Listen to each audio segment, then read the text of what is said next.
एक बार की बात है, एक बहुत बड़ा नेता एक साधु के छोटे से आश्रम में गया, क्योंकि उसने बहुत सुना था उस साधु के बारे में और उसके मन में आया कि मैं एक बार जाकर के देखता हूं कि लोग इतनी तारीफ क्यों करते हैं उसकी। तो जब वो उस आश्रम में गया तो वहां पर एक छोटा सा कमरा था जहां पर एक कालीन बिछा हुआ था। वहां पर कुछ लोग बैठे हुए थे नीचे और साधु जी सामने बैठे हुए थे। कुछ सवाल जवाब चल रहा था। तो जैसे ही वो अंदर गया, वो अकेला नहीं था, उसके साथ में 4 बॉडीगार्ड्स भी थे और उसको ये आदत थी कि जहां पर भी वो जाता था लोग अपनी जगह से खड़े हो जाते थे, उसकी तरफ देखते थे, हाथ जोड़ते थे, अपना सर झुकाते थे। लेकिन यहां पर ऐसा कुछ भी नहीं हुआ।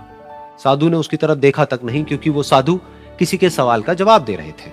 लेकिन नेता को इस बात पे गुस्सा आ गया। नेता को लगा कि ये मेरी बेइज्जती है।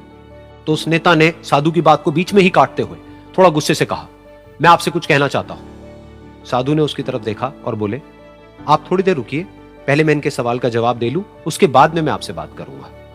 तब तक अगर आप चाहें तो आप बैठ सकते हैं। बस साधु का इतना कहने की देर थी। नेता का चेहरा गुस्से से लाल हो गया और फिर उसने अपना सारा गुस्सा उस साधु के ऊपर निकाल दिया। अभी तक वो नेता बहुत ही तमीज से बात कर रहा था, यानी कि आप कह करके बात कर रहा था। अब वो तू तड़ाक पे उतर आया। नेता ने उस साधु को कहा, तुझे पता भी है मैं कौन हूं और तू किससे बात कर रहा है? साधु ने उसकी तरफ देखा और कहा, मुझे इससे कोई फर्क नहीं पड़ता कि आप कौन हैं, लेकिन आप जो कोई भी हैं, अगर आप चाहते हैं कि मैं आपके सवाल का जवाब दूं या आपसे बात करूं तो आपको कुछ देर रुकना होगा। और साधु के ये कहते ही नेता गुस्से से पागल हो गया और वहीं सबके सामने चीखने चिल्लाने लग गया, अब मैं तुझे तेरी असली औकात दिखाऊंगा। तूने मुझसे पंगा लेकर के ठीक नहीं किया है। तुझे पता भी है मैं तेरे बारे में क्या सोचता हूं।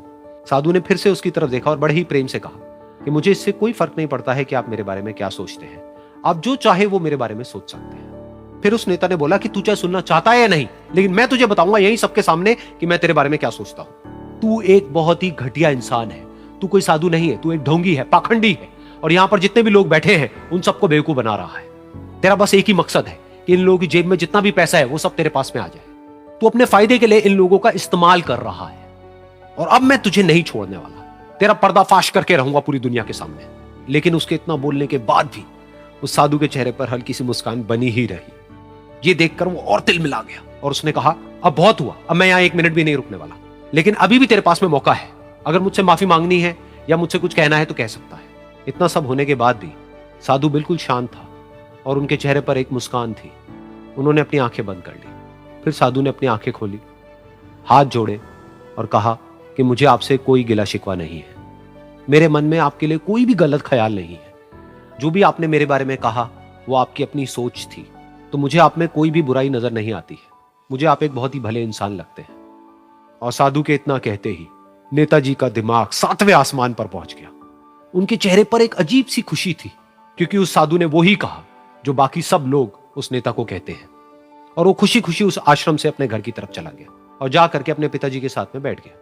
उसके पिताजी की आंखें बंद थी और वो ध्यान में थे। पूरी जिंदगी उन्होंने सिर्फ लोगों की सेवा करी और बदले में कुछ भी एक्सपेक्ट नहीं किया। तो थोड़ी देर बाद जब उन्होंने अपनी आंखें खोली और देखा अपने बेटे को अपने साथ बैठे हुए, तो उनके बेटे के चेहरे पर आज एक अजीब सी खुशी थी जो आज से पहले उन्होंने कभी नहीं देखी थी। फिर उसने एक एक करके सब कुछ बताया कि आज क्या हुआ, किस तरह से वो आश्रम गया, वहां पर क्या हुआ, उसने क्या कहा, उन्होंने क्या कहा। तो जब इसके पिताजी ने पूरी बात सुनी तो थोड़ा सा मुस्कुराए और अपने बेटे को देख करके बोले कि उन्होंने तुम्हारी तारीफ नहीं करी है, क्योंकि उन्होंने वो नहीं कहा कि जो तुम हो, उन्होंने वो कहा कि जो वो खुद है। और तुमने जो भी कुछ उनको कहा वो नहीं कहा कि जो वो है, बल्कि तुमने वो कहा जो तुम खुद हो। यही बात वेदों में भी कही गई है, यथा दृष्टि तथा सृष्टि। ये दुनिया तुम्हें वैसी नहीं दिखती है जैसी कि ये दुनिया है। ये दुनिया तुम्हें वैसी दिखती है जैसे तुम खुद हो।